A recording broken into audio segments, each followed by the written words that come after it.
Hey, for you folks of Coney Island, Brooklyn, home of the Brooklyn Cyclones, and of course the amusement park, the Cyclone, Cortulio's, all that good stuff. The amusement park is open. It is open, so as the weather improves, and today will be in the mid-70s, you can go to the amusement park in Coney Island, Brooklyn. It is open. Fantastic. Hey, listen, one more thing. That lady on Good Morning America that I thought was the woman who sung at the ACMs last night, that was her. She did sing. Yeah, Chrissy Metz did sing last night. That was the one I was talking about. Hard to not remember that. No hate crime. No. Talking about Coney Island, this kid grew up not too far from there on Bedford Avenue. I was on Quentin Road, and we carpooled together to Poly Prep every single day. Now he's come on to become one of the biggest defense attorneys in the country, very famous, and now a weekly guest every Monday, like Rich Lowry on the Bernie and Sid in the morning show. The esteemed Joe Tacopina. Congratulations, Tac, a weekly guest. Yeah. Finally, I've made it. You've made it, right? You have. Yeah. Is this the biggest thing that's happened to you? This may be the biggest thing that's ever happened to me. As a matter of fact, I'm going to be hosting an event, a congratulatory event for myself next week. I'd like you guys to be there. Well, thank you guys. We'll send a nice. Actually, no, in reality, you guys know this. I mean, I'm honored. I mean, really, you guys, this is the best show.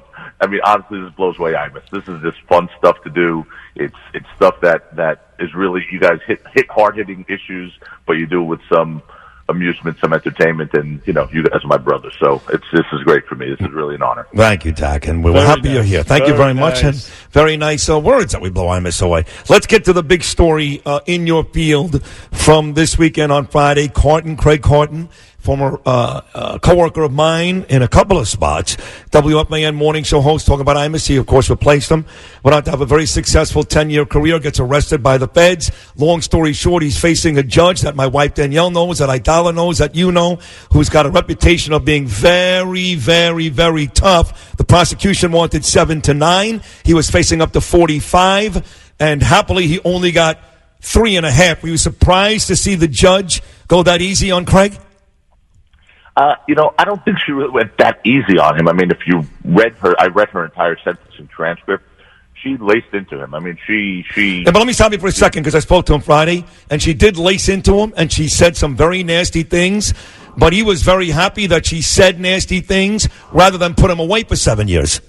Yeah, look, I think 7 years was a bit of a stretch, because what the 7 years, there's something called the federal sentencing guidelines, which we would need hours to discuss. But in general, it's a guideline. It's not binding for the judge, but it's a guideline range that sort of calculates. So when you say 40 years, that was never in the picture. That's the maximum statutory sentence available based on his crime. But the things that get you there depend on the amount of loss, the amount of victims, and all these things.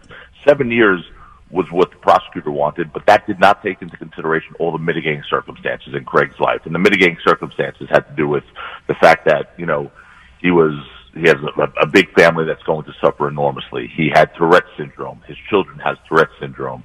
He did a lot of charitable work. Those are mitigating circumstances that help a judge evaluate the entire picture. So I think that was the right sentence.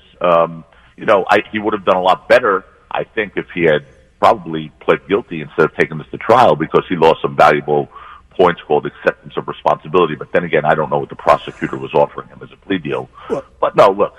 But that, Joe, that leads me to this question. And let me ask you, because it's important, and it relates to what you were just saying. Some of the people who did cop a plea, in other words, they spared the government, the taxpayer, a lot of money.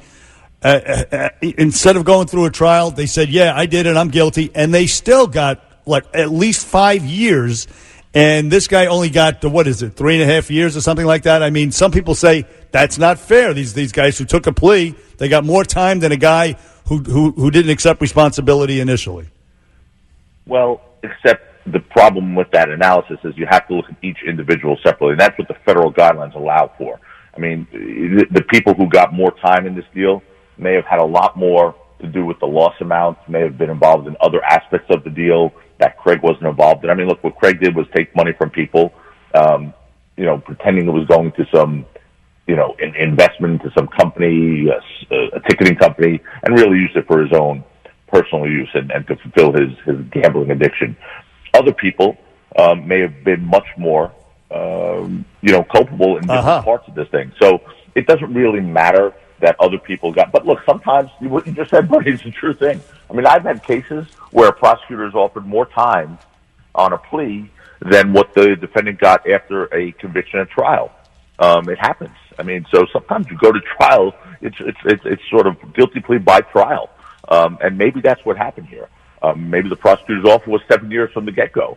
And their lawyer said, look, we'll do better at trial. We'll do better with the judge. Let's just, go forward. But again, I don't know the circumstances, but if people got more, even if they pled guilty, it probably means that their guideline range was a lot higher and they've done things that were perhaps even more egregious than what Craig did. It came out a couple of weeks ago, maybe even a couple of months ago, Joe Tacopina, that this judge was a fan of Craig's. And she started off that morning in court by saying, first time, long time, which is the regular salutation from a caller to a host at WFAN.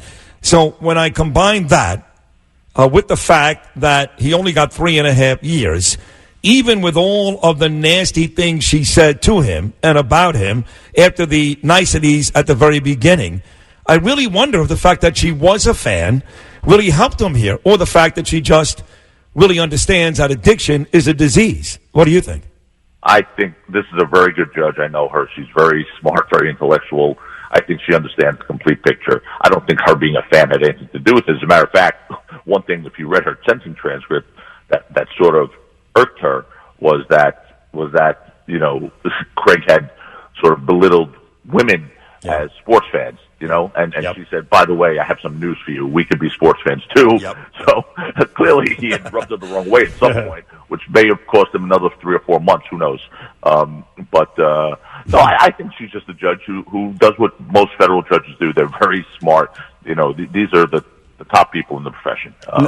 And I think they've evaluated the situation completely. So. Not that Joe Tacopina is sucking up to any judge, by the way, because he might have a case. I have a case before Judge McMahon next week. That's not going to happen. That's not happening. That's not happening. My favorite judge in the federal court system, and I think clearly the smartest judge out there. No doubt about it, and the best looking, maybe. I'll say that. Are we still on the air? Hey, listen, Joe. Let me just switch topics quickly. On the subway over the weekend, this guy was arrested. 14th Street, he gets on the train. And by 42nd Street, the Express, he rubs up and sexually assaults a woman. And anyway, he's out on $3,000 bail. And the upshot is this. He did the same thing in 2015. He got 20 days. How is it that these perverts keep getting out with such light sentences? I know they're misdemeanors. Why doesn't somebody change it to felonies? Well, you know what? I agree with you. I mean, I'm a defense lawyer, and I told you I like Eric Gonzalez, the DA Gonzalez's, sort of modern approach to petty crimes. These are not petty crimes. These are sex crimes. These are offensive sex crimes. And again, God forbid my daughter was on there and that happened to her. I mean, it would be something that would take me to a different level of rage. So I agree with you on this one. I mean, especially, look, a first-time offense is one thing. And bumping up to someone in the subway, well, maybe, who knows, maybe the subway was crowded. But this guy had just a few years ago been convicted of doing the same thing. It's time to sort of take a different look at these people because it's becoming an epidemic almost now. It really is. It's every day. 78 arrests one of them had it's every day. A few weeks ago. On the way out here, Joe, you, again, we talked about this last time, still own the record for most penalty minutes in one hockey season at Skidmore College, where you were a superstar. But where you and I would get into fights as a kid growing up was I'm a Ranger fan, and you're an Islander fan. So the Islander is back in the playoffs at Nassau Coliseum coming up on Wednesday night. How excited are you? Yeah, I mean, it's been a long time. But look, I thought when they lost Tavares, that would be the beginning of a rebuild again. But they've done an impressive job there. But I'm much more excited about my Brooklyn Nets, by the way. I mean, what? Brooklyn Nets. When did you become a Brooklyn Nets fan? Let me tell you something. You sound like Imus. I've been a season ticket holder since day one. Is that right? Really? Absolutely. Jay-Z got me the ticket. When Jay was initially a part owner of that thing, he helped me sort of secure some good seats. And I've been a season ticket holder since day one. It's my favorite thing to watch because I'll tell you why. Brooklyn is sort of in my DNA. Yeah. I credit a lot of my success to growing up in Brooklyn and the grit that Brooklyn gave me and everything else, okay? And you guys understand that. The Brooklyn Dodgers were the most important thing to my dad. Yep. And I will tell you I know everything about the Brooklyn Dodgers. This is the first team Brooklyn's had since 1957. So I've embraced them like nothing else. And we went through some horrible years. I mean, some ridiculous years. And Sean Marks, who's just, I think, one of the best GMs in the sport, happens to be a client of mine, but is a great guy. Really did an amazing job. They did. Amazing It's job. very exciting. They're in the playoffs, and we'll find out if they play the Sixers or the Raptors in the first round after their season finale against Miami coming up on Wednesday night. Great job as always, Joe Tacopina. Thank you so much. You're great. Okay, boys.